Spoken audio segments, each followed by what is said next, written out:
Assalamualaikum warahmatullahi wabarakatuh. Balik lagi di kajian online. RUU perampasan aset hingga kini teman-teman masih menjadi perdebatan pro kontra di kalangan para elit-elit politik.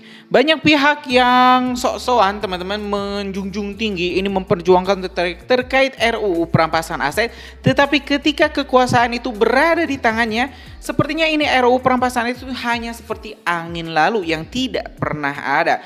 Melihat kondisi Indonesia saat ini di mana korupsi makin gila, teman-teman, dari mulai level terbawah sampai ke level tertinggi para menteri, korupsi terus saja terjadi. Dan makin miris teman-teman setelah kita melihat ada korupsi timah, ada korupsi Jiwasraya, korupsi Pertamina, korupsi minyak kita, korupsi ini Dirjen Anggaran Kementerian Keuangan, tangan kanan Menteri Keuangan, hampir semua lini teman-teman, semua sudut di Indonesia ini dikorupsi.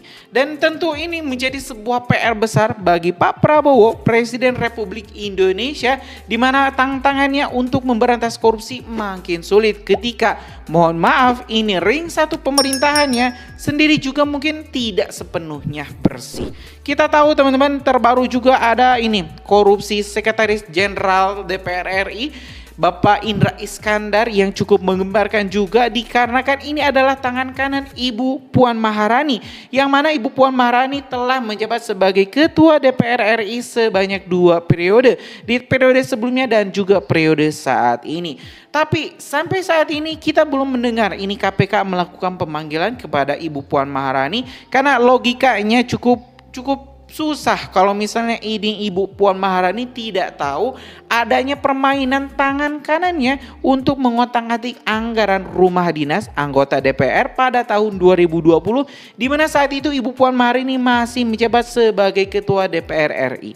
Nah teman-teman, lalu kenapa sih sebenarnya ini Ibu Puan Maharani ya sepertinya mau tidak mau meresmikan RUU perampasan aset, karena kita tahu Pak Jokowi saat itu telah menginstruksikan secara tegas, beletnya juga sudah selesai dari pemerintah, draftnya sudah selesai, ditinjau oleh DPR tapi belum kunjung diparipurnakan, di sidang paripurnakan.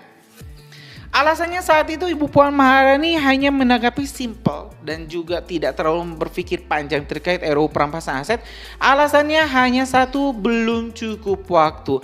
5 tahun teman-teman, 5 tahun kepemimpinannya dan ditambah lagi 5 tahun saat ini kepemimpinannya, mungkin akan ada 10 tahun waktu untuk menyelesaikan satu undang-undang yang mungkin bisa merubah semuanya, merubah masa depan bangsa Indonesia.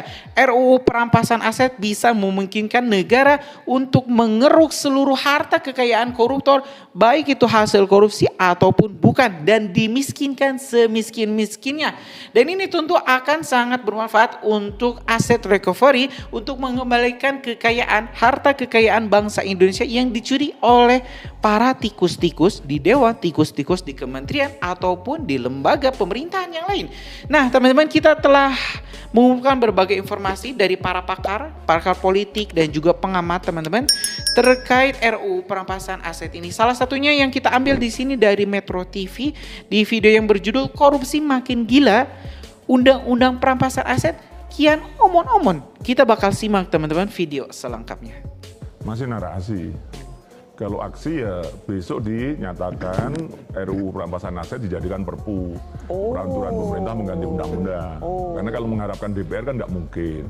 Sampai sekarang masih RUU ya? Iya, belum jadi kewajibannya ya? Pak Prabowo hanya satu. Itu aja lah. Sementara satu itu tahun pertama. Kalau nanti tahun pertama tidak dijadikan perpu, apalagi DPR pasti juga akan membahas mengesahkannya, maka tahun kedua saya akan maju ke MK berdasarkan pengalaman dulu undang-undang tentang asuransi usaha bersama. Itu kan tidak dibentuk-bentuk, tidak disahkan. Nah, kami bersama teman-teman pendiri ahli waris dari Bumi Putra itu maju ke MK. Minta diperintahkan dan DPR dan pemerintah untuk mengesahkan undang-undang asuransi usaha bersama dalam jangka waktu maksimal 2 tahun. Dikabulkan. Nah, itu kan sebenarnya hanya segmen kecil gitu kalau istilahnya gitu, meskipun itu juga besar. Tapi kalau undang-undang perampasan aset, saya akan maju ke MK tahun keduanya Pak Prabowo awal gitu untuk memerintahkan DPR pemerintah mengesahkan undang-undang perampasan aset. Kalau ini tidak jadi perpu. Nah nanti MK berdasarkan putusan itu, jurisprudensi itu, saya punya pengalaman itu, maka mau tidak mau kan harus diundangkan perampasan aset. Kalau tidak berarti melanggar putusan MK gitu kan. Berarti menurut Maki, kalau Pak Prabowo ingin betul-betul menunjukkan keseriusannya dalam pemberantasan korupsi, nggak usah susah-susah, terbitkan saja perpu untuk itu. Iya, karena kemarin kan Pak Prabowo protes hukumannya Harvey Mois hanya 6,5, harusnya 50. Akhirnya gara-gara protes itu mungkin jadi 20 tahun. Nah artinya kan pemberantasan korupsi itu selain hukuman berat kan dimiskinkan, selain pencucian uang. Nah, untuk dimiskinkan itu sarananya hanya undang. Kang Asep, setuju Kak dengan 2 perpu saja, Undang-Undang KPK dan RUU Perampasan Aset, itu bisa minimal itu 50% urusan korupsi dalam negeri itu bisa tuntas dengan itu? Tadi saya akan kembalikan lagi, bukan setuju lagi, sangat setuju lahir batin harus keluar. Tapi saya tidak optimis. Yang muncul bukan perampasan aset, tapi perampasan asep. Satu. Asep Iwan Setiawan. Nah, tadi Pak Fitri sama itu kan. Saya udah bukan bubur lagi ini mah. Apa? Hanya di bibir. Di bibir di PHP-in tadi kata Fitri kan. Makanya cuma omong-omong tadi ya. Hanya nyampe ke kutu kupret yang dipajang tadi, yang kecil-kecil, tidak nyampe ke kutu loncat. Tahu kutu loncatnya? Itulah pengusaha jadi penguasa, pengusaha jadi pengusaha. Itulah para kutu loncat, harusnya nyampe sana. Kalau cuma kutu kupret dipajang-pajang, ya esok juga itu lagi. Ya PHP tadi, maka hanya di bibir saja, bukan di bubur. Ya syukur masih bubur, coba kalau di belakang bubur. Aduh, jangan itu. Ya nyata undang-undang KPK itu perlu juga dicabut revisinya. Ya sekarang kelihatan jadi penonton kan. Nggak usah lah, KPK dibubarkan bentuk badan baru karena saya sudah nggak percaya, percuma kalau kembali ke undang-undang lama Pak Asep. Orang-orangnya sekarang siapa orang-orangnya? Sekarang kan Neta, kayak zaman dulu kan tidak terikat, sekarang orang terikat, harus upacara dan sebagainya. Dulu orang bebas, kita masih bela ya Fitri kan. Kalau sejak pelemahan ngapain? Bubarkan, sudah nggak percaya lah. Sudah dikembaliin Kang. Iya dikembali, tapi jangan itu lagi, gitu kan kembali mah. Orangnya diganti sudah otomatis toh. Sekarang kan seleksinya harusnya Pak Prabowo yang tanda tangan. Seleksinya kalau panselnya udah ditentukan siapa coba? Dulu Sri Kandi, buktinya hasilnya sudah jelas zaman Pak Saud kan? Saya yang meriksa kok sebagai direktur, ketemu dengan Gubernur Nusa Tenggara Barat, kepilih. Akhirnya coba, mana sejarah KPK? Hampir semua kena, kecuali teman saya si Nawawi. Bolang itu enggak dewasnya. Sekarang dewasa, saya bisa preteli kalau misalnya yang teman saya. Ya apapun, tapi KPK sekarang jadi penonton Pak. Itu salah satu revisi undang-undang KPK. Dulu KPK dibentuk karena nggak percaya kejaksaan sama polisi. Kalau KPK-nya lebih parah urusan tahanan, urusan komisioner, bubarkan, ngapain ada KPK? Kita lihat ini ya, ada pesimisme, kemudian ada public distrust juga. Mbak Bibip, ini kan bahaya buat negeri ini. Ada pesimisme, ada public distrust. Misalnya dalam kasus Pertamina. Tadi sampai digelar konvers, sampai ada jargon, jangan ragu untuk membeli produk dalam negeri Pertamax kita, ya kan? Lucu penyidik sama yang diperiksa kok konvers. Nah, jadi ada public distrust seperti itu sehingga negara juga akhirnya kalang kabut kan? Bagaimana ini kan sudah gawat? Apa yang bisa dilakukan negara kalau sudah seperti ini? Ada pesimisme, ada public distrust, harus dimulai dari mana? Ternyata dengan pemberantasan ini tidak membuat masyarakat kita tenang, malah semakin gaduh. Ya, kegaduhan ini pasti dibutuhkan dulu untuk membongkar semuanya. Karena kalau nggak ada kemarahan publik, saya yakin ini juga bisa sampai 5 tahun lagi mungkin nggak akan selesai kasusnya. Mudah-mudahan dengan ada kemarahan publik ini jadi lebih terpecut lah begitu untuk lebih cepat. Tapi memang nggak ada jalan lain selain dua undang-undang yang mestinya dikeluarkan secepat mungkin, dengan catatan KPK-nya memang harus KPK yang dulu. Orangnya juga bukan pimpinan yang 5 sekarang menurut saya. Jadi benar-benar di reset dari nol seperti zaman dulu, betul begitu ya. Kayak ngisi bensin ya, dari nol. Dari nol kayak ngisi bensin. Bensinnya bohong, pertalit pertama.